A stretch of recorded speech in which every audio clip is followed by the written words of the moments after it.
Comment Hachem il se dévoile dans ce monde? On voit que Hachem, il y a ce qu'on appelle des occultations. Hachem, il se cache. On voit bien qu'Hachem, il est pas visible. Oui? Quelqu'un l'a vu, Hachem? Non? Non, je vous parle de manière palpable, de manière véritable. Maintenant, même Moshe, il l'a pas vu. Voilà. Donc vous voyez que même Moshe, il a pas pu le voir. Parce qu'en vérité, on ne pourrait pas le voir de manière... Sinon, on ne tient pas. Mais, donc on voit par exemple que dans la nature, bon, il y a des lois immuables. Et on voit qu'Hachem, il se cache derrière ces lois immuables. Le soleil, il se couche, il se lève. Bon. Maintenant, une question, pourquoi Hachem? Puisque on a compris que le but de cette descente de l'âme dans ce monde, c'est de connaître la miséricorde d'Hachem, de connaître Hachem. Ok, Hachem. Alors, mets ton trône céleste en plein milieu de Jérusalem, ok? Fais des miracles, fais des trucs, et puis on va te connaître. Pourquoi tu t'occultes, pourquoi tu te caches derrière une nature? Fais les choses clairement, et ça va plus vite. Puisque c'est le but. Ça irait plus vite. Maintenant, on voit aussi que l'homme, il a une tendance à faire ou le bien ou le mal. Hachem, tu veux que j'aille vite, tu veux que je comprenne vite, tu veux que je te connaisse. Facilite-moi la tâche. Donne-moi un corps super sain, aucune envie, aucune attirance de quoi que ce soit.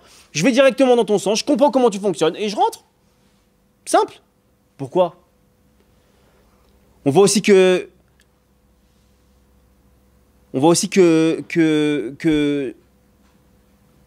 a des événements qui nous remettent en question par rapport à Hachem.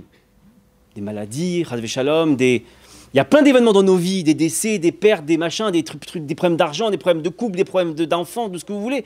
On voit bien que dans notre vie, dans chacun dans notre vie, on ne comprend pas, il y a des trucs, mais attends, c'est inexplicable. On dit Hachem, il est tout pour le bien, alors quoi? Qu'est-ce que je vois là? Hachem, tu veux qu'on aille vite encore une fois, pour te connaître, pour connaître ta miséricorde. Fais miséricorde tout de suite. Fais-nous une vie, tranquillou, penthouse, bonne voiture, une femme extraordinaire, des enfants extraordinaires. Et puis on te connaît, on a compris que t'étais sympa, t'étais bon, et puis on y remonte. C'est simple. Mais on voit que non. On voit que non. Même chose. Il y a autre chose. Notre Torah. Comment on peut expliquer que dans la Torah, on voit qu'il y a des marloktot, des discussions sur plein de choses. Cachère ou pas cachère? Non, mais parce que si t'es Ashkenaz, tu peux pas faire ça, alors que toi t'es Sfarad, tu peux le faire. Mais ce talit-là, il est bon pour toi, mais pas bon pour lui. Ce qui est interdit pour lui, toi tu peux le faire. Bah attends, soyons clairs. Soyons clairs, on veut te connaître, on veut aller vite, on veut te connaître. On veut connaître ta miséricorde. Facilite tout. Évidemment, vous avez compris que je joue l'avocat du... Et évidemment, on sait bien que Hachem, il a tout fait de manière millimétrée. Une histoire qui s'est passée à New York, qu'un jour, il y avait un type dans les années 70, comme ça, il avait construit un building. Et un jour, le promoteur avec qui il avait construit, il a décidé donc il devait finaliser avec le promoteur, lui donner la dernière somme qui restait. Il est arrivé avec une mallette de billets à des dollars, comme ça.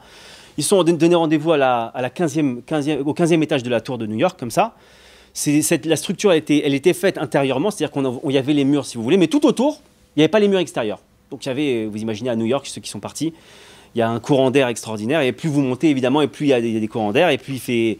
Et on est en hiver. On est en plein mois de décembre. À New York, l'hiver, c'est moins 30. Bon, vous imaginez qu'un type dehors à moins 30, il ne tient pas. Bref. Le type, il donne rendez-vous au promoteur avec sa mallette de billets. Évidemment, dans les années 70, il n'y a pas de téléphone portable. Le type monte au 15e étage. Il rentre dans une des pièces intérieures pour visiter la porte. Enfin, pas une pièce intérieure, excusez-moi. Une des pièces qui donne sur le vide, quoi. Il rentre, et au moment où il rentre, un claquement de porte, il n'y a pas de poignée, il n'y a rien pour ouvrir la porte, il est enfermé. Il se retrouve donc, je vous résume la chose, 15e étage, New York, moins 30 degrés. Et pas de portable. Il y a eu des embouteillages ce jour-là, et ce qui s'est passé, c'est que le promoteur n'est pas venu.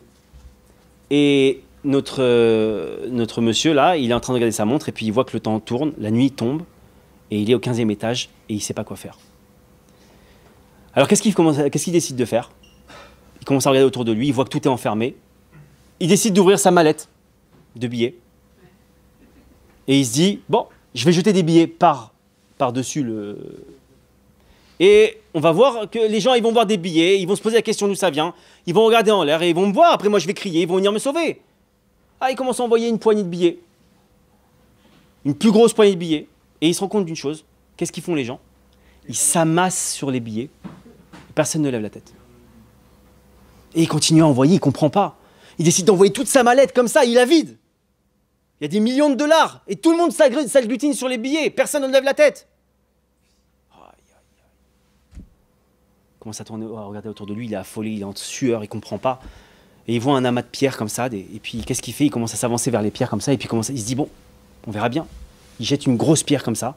Elle tombe devant une passante. Hop! Elle commence à lever la tête. Il commence à comprendre. Il prend une autre pierre et il balance, et il balance. Et du coup, tout le monde commence à s'agglutiner vers l'immeuble. Il est en train de regarder, le montrer du doigt, ils appellent la police, etc. La police monte, lui ouvre, il explique. Vous avez compris que c'était un mashal. Vous avez compris que c'était une histoire pour nous apprendre que, finalement, une des manières les plus puissantes qu'a Hachem pour nous rapprocher et nous tourner vers lui, c'est les épreuves. Les billets, on ne les comprend pas. Les billets, on les prend, on sourit, on dit merci, au revoir. Mais les cailloux devant nous, les épreuves devant nous, bizarrement, on se tourne vers Hachem. C'est fondamental cette notion-là parce que ça nous apprend à avoir une vision différente sur les épreuves de la vie. On l'avait dit dans un cours précédent, c'est plus des épreuves, c'est plus des galères, c'est comment je me rapproche d'Hachem. Tu t'es rapproché à travers cette étape-là, cette épreuve-là, bravo. Il faut qu'on change de vocabulaire. Maintenant, par ces épreuves-là, par ces manques-là, par ces blocages-là de la vie, Hachem nous montre une chose, notre nullité. On est nuls. Je vais vous choquer. Du plus petit être humain au Gadol Hador d'aujourd'hui, sans Hachem, c'est des zéros. Sans Hachem, c'est des zéros. Hachem, c'est l'énergie du monde. Hachem, il donne. Hachem, c'est lui qui donne l'argent, la santé, la réussite, les enfants, tout. C'est comme si on disait, un type, il est chez lui et il dit, j'arrive à avoir de l'électricité tout seul. C'est faux. Demain, on coupe la centrale. C'est fini. Il n'y a plus d'électricité. Même si tu as un super grand appartement, tu n'as pas d'électricité.